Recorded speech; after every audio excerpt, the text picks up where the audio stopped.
Hello everyone, कैसे आप सभी लोग। उम्मीद करती हूँ बढ़िया होंगे। आज है 3 मई और स्टार्ट करते हैं आज के करंट अफेयर्स, जो कि बहुत सारे एग्जाम्स के लिए इंपॉर्टेंट होंगे, चाहे बैंकिंग, एसएससी, डिफेंस, कोई से भी ले लो।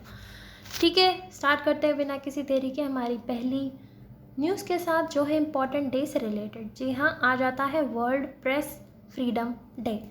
हम सब जानते हैं कि जर्नलिस्ट की फ्रीडम होना कितना ज़रूरी है। ठीक है, तो उसी से रिलेटेड अवेयरनेस बढ़ाने के लिए हम ये डे सेलिब्रेट करते हैं। थीम क्या रही? थीम रही a press for the planet, journalism in the face of the environmental crisis. ये थी इसकी थीम। बात आती है अब इसे याद कैसे करना है। तो याद ऐसे करना है कि हमने देखो 1 मई को पढ़ा था लेबर डे, 2 मई को पढ़ा था टूना डे जो कि एक फ़िश होती है, 3 को पढ़ रहे हैं प्रेस की फ्रीडम की डे। सो हमने कहा था 1 मई को जो लेबर डे होता है उसकी प्रोडक्टिविटी के लिए, 2 मई को टूना डे, ताकि वो टूना खाए और प्रोडक्टिव हो जाए। ऐसा याद किया था हमने। अब ऐसा कुछ इमेजिन कर लो, अगर उसे टूना नहीं मिली तो आ जाएंगे जर्नलिस्ट उस चीज़ को रिपोर्ट करने, और उनकी फ्रीडम होना बहुत ज़रूरी है अगर ऐसे केसेस उन्हें रिपोर्ट करने हैं तो। इस तरह से हमें तीनों दिन एक साथ याद हो गए, लेबर डे, टूना डे और प्रेस की फ्रीडम का डे। ठीक है, सिंपल, वेरी सिंपल। और वर्ल्ड प्रेस फ्रीडम वाले आएंगे, मतलब कि जर्नलिस्ट आएंगे, तो सिर्फ लेबर राइट्स की थोड़ी बात करेंगे। वो तो ये भी कहेंगे कि भाई उनको अच्छा एनवायरनमेंट प्रोवाइड करो, और जो इंडस्ट्रीज से एफ्लुएंट्स वगैरह निकाल रहे हैं उनको भी कम करो। तो कहीं ना कहीं एनवायरनमेंट क्राइसिस से रिलेटेड कुछ थीम रहेगी। All right, simple, very good. बढ़ते हैं आगे। Public sector audit. अभी हुआ क्या ना कि हमारे जो कैग हैं, कंट्रोलर एंड ऑडिटर जनरल, जो कि हमारे जो गवर्नमेंट होती है उसके अकाउंट्स को ऑडिट करते हैं, उनका नाम है गिरीश चंद्र मुर्मू जी। तो उन्होंने एक MOU साइन किया किसके साथ? नेपाल के ऑडिटर जनरल के साथ, जिनका नाम है तोयामा राया। तो MOU किस पे साइन किया? मेमोरेंडम ऑफ अंडरस्टैंडिंग साइन किया on the cooperation in the field of public sector audit, जिससे कि यूँ हो कैपेसिटी बिल्डिंग प्रमोट हो सके और जितनी भी मेथोडोलॉजीज होती हैं ऑडिट वगैरह में उनको इम्प्रूव किया जा सके। ठीक है, तो अब इसे हम कैसे याद रखेंगे? ऐसा कुछ याद कर लो। देखो हमारे जो इंडिया है, इंडिया का, रुको, ऐसे मान लो कि ये अपना इंडिया है और इस अराउंड इस जगह नेपाल पड़ता है। तो जस्ट अपने थोड़ा ऊपर की साइड में ही नेपाल पड़ रहा है। तो कुछ ऐसा देख लो कि वहाँ के भी ऑडिटर जनरल वहाँ के अकाउंट्स चेक कर रहे हैं और हमारे यहाँ के ये साइड में उनके चेक कर रहे हैं। तो दोनों एक दूसरे की हेल्प भी कर रहे हैं मेथोडोलॉजी वगैरह लगाने में। तो इसे याद रह जाएगा पास पास में, और नेपाल इस तरह से हमें याद हो जाएगा। ठीक है, सिंपल। आगे बढ़ते हैं। मौसमी चक्रवर्ती, ये न्यूज़ में इसलिए रहे क्योंकि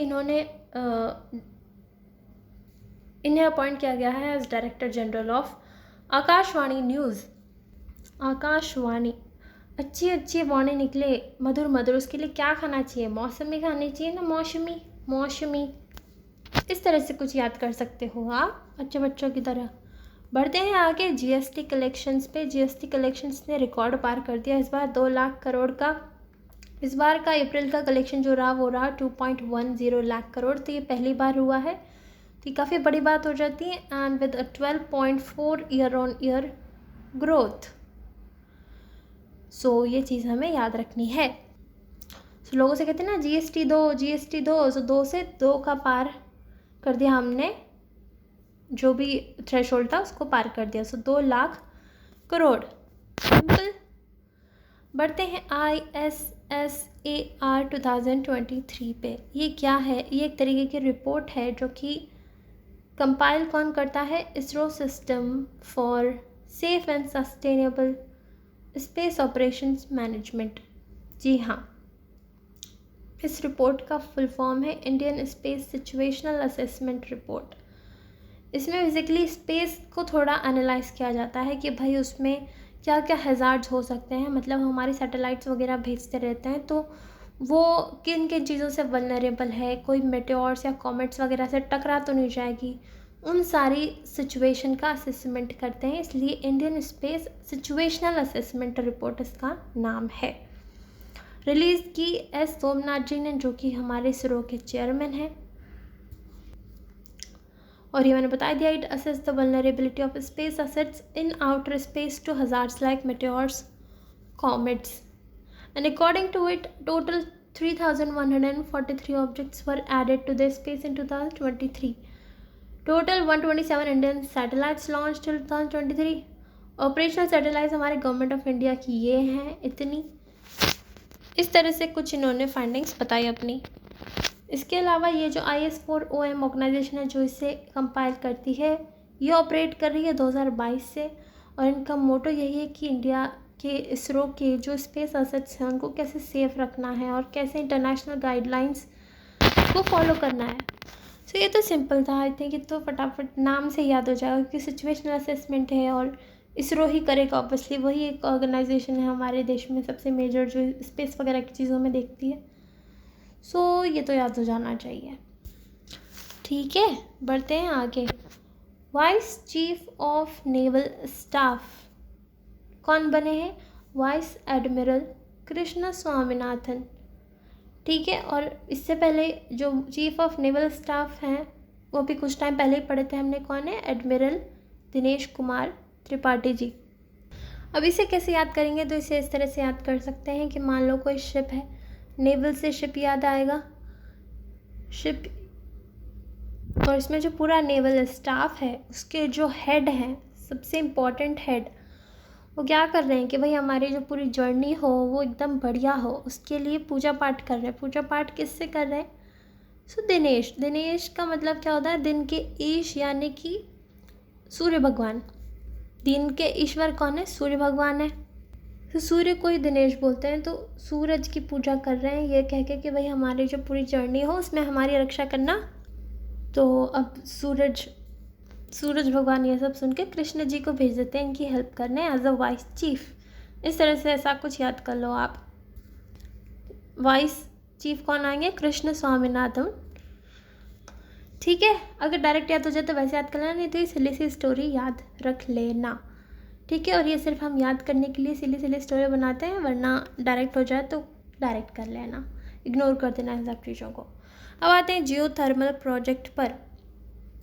जो हमारे देश में ONGC है, oil and natural gas corporation, उनका प्लान है कि भाई जियो थर्मल प्रोजेक्ट आए इंडिया में, और इंडिया का ये पहला होगा, इंडियाज़ फर्स्ट जियो थर्मल प्रोजेक्ट। कहाँ पे? पुगा, जो कि लद्दाख में पड़ता है।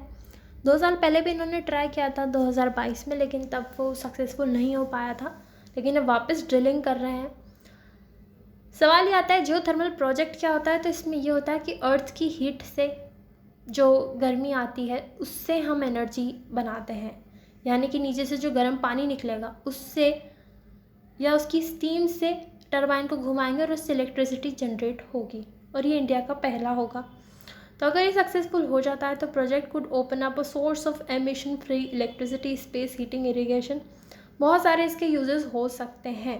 और 2 जियो थर्मल वेल डिग करेंगे ये 1000 मीटर डेप्थ के, और ये इंपॉर्टेंट नहीं है, तुम तो बस ये याद रख लेना छोटे मोटे एग्जाम्स के लिए कि पुगा में ये जियो थर्मल प्रोजेक्ट आएगा और इंडिया का पहला, और ONGC ला रहा है। ठीक है, and it will help pipe hot water और steam to the surface which is then use to power a turbine to generate electricity. ये मैंने बता ही दिया। काफ़ी उच्च तापमान का पानी निकलेगा यहाँ पे, और बोला जा रहा है कि एटलीस्ट 1 मेगावाट कैपेसिटी की पावर जनरेट हो जाएगी अगर सक्सेसफुल हो जाता है तो बाय नेक्स्ट ईयर। इस सब में हेल्प कौन कर रहा है? तो हेल्प कर रहे हैं हमारे आइसलैंड से कुछ कंसल्टेंट, क्योंकि वो एक कंट्री है जिसकी एनर्जी नीड्स जो हैं वो 2/3 जियो थर्मल से ही जो है पूरी होती है, तो वो कहीं ना कहीं हमें इसमें गाइड कर रहा है। तो अब याद कैसे रखेंगे? याद हम रखेंगे जैसा कि मैंने बताया कि वेल्स खोदे जाएंगे बड़े बड़े, जिससे कि हीट निकलेगी, गर्म पानी निकलेगा। तो बड़े बड़े वेल्स O शेप में होते हैं, तो O से ONGC हो गया। ठीक है, और देखो लद्दाख ठंडा इलाका है, लेकिन वहाँ पे नीचे से काफ़ी हीट निकल सकती है, तो ये तो कंट्रास्ट अपने आप याद हो जाएगा लद्दाख ऑलराइट, इसके अलावा तो बस इतना ही था, इसमें ज़्यादा याद नहीं रखना है, इतना ही याद रखना है। उसके बाद आती है बात TTS पे। अभी कुछ बातें ऐसी फैल रही हैं कि भाई कोविड-19 वैक्सीन से कुछ रेयर साइड इफ़ेक्ट आते हैं, नहीं आते हैं। तो उस केस में यूके की जो फार्मास्यूटिकल जायंट है जिन्होंने कोविशील्ड बनाई थी, उन्होंने पहली बार एक्सेप्ट किया है कि जी हाँ, हमारी जो कोविड-19 वैक्सीन है it can lead to rare side effect. कौन से साइड इफ़ेक्ट? भाई TTS हो सकता है, जिसका फुल फॉर्म है थ्रोम्बोसिस विद थ्रोम्बोसाइटोपेनिया सिंड्रोम। इसमें बेसिकली ब्लड क्लॉट्स कुछ बन जाते हैं जगह जगह ब्रेन में या एब्डोमेन वगैरह में, उसको बोलते हैं थ्रोम्बोसिस। या फिर प्लेटलेट्स कम होती हैं जिसे बोलते हैं थ्रोम्बोसाइटोपेनिया। तो ये पहली बार एक्सेप्ट किया है इस वाली कंपनी ने जिसने ये वाली वैक्सीन का सल्यूशन बनाया था। मतलब इन्होंने डिस्कवर नहीं, इन्वेंट की थी, मतलब इन्होंने तो मेन बनाई थी। उसके बाद मैन्युफैक्चर अलग अलग देशों में अलग अलग लोगों ने की थी। जैसे हमारे यहाँ पे सीरम इंस्टीट्यूट ऑफ इंडिया जो है, उन्होंने मैन्युफैक्चर की थी हमारे देश के लिए। तो हालांकि घबराने की बात नहीं है, क्योंकि बहुत कम केसेस में ये चीज़ होती है, तो डरने की बात नहीं है। जी मैंने बताया दिया, लो प्लेटलेट काउंट, थ्रोम्बोसाइटोपेनिया, इसको वैक्सीन इंड्यूस थ्रोम्बोसाइटोपेनिया भी बोलते हैं। सिम्टम्स क्या क्या होंगे? ब्लर विजन होने लगा, हेडेक होने लगा, chest pain, shortness of breath, leg swelling या एब्डोमेन पेन, कन्फ्यूजन, सीजर, ये सारे कुछ इसके सिम्टम्स हैं। और हालांकि ये चीज़ बिना वैक्सीनेशन के भी हो सकती है, लेकिन फ़िलहाल तो ये केस रहा है वैक्सीन से रिलेटेड, तो हमें ये पढ़ना है। ठीक है, तो ये तो अपने आप याद हो जाएगा कि वैक्सीन से रिलेटेड और काफ़ी इंपॉर्टेंट है और काफ़ी न्यूज़ में रहा है, इसमें तो कुछ याद करने का है ही नहीं, राइट। अब आते हैं विटली गोल्ड अवार्ड। ये अवार्ड को ग्रीन ऑस्कर भी बोलते हैं, काफ़ी इंपॉर्टेंट अवार्ड है ये। बेसिकली जो भी कुछ कंजर्वेशन से रिलेटेड कोई काम करते हैं ना, मान लो किसी स्पीशी के कंजर्वेशन से रिलेटेड या वैसे कुछ, तो उनको ये अवार्ड दिया जाता है। So it supports grass roots conservation leaders.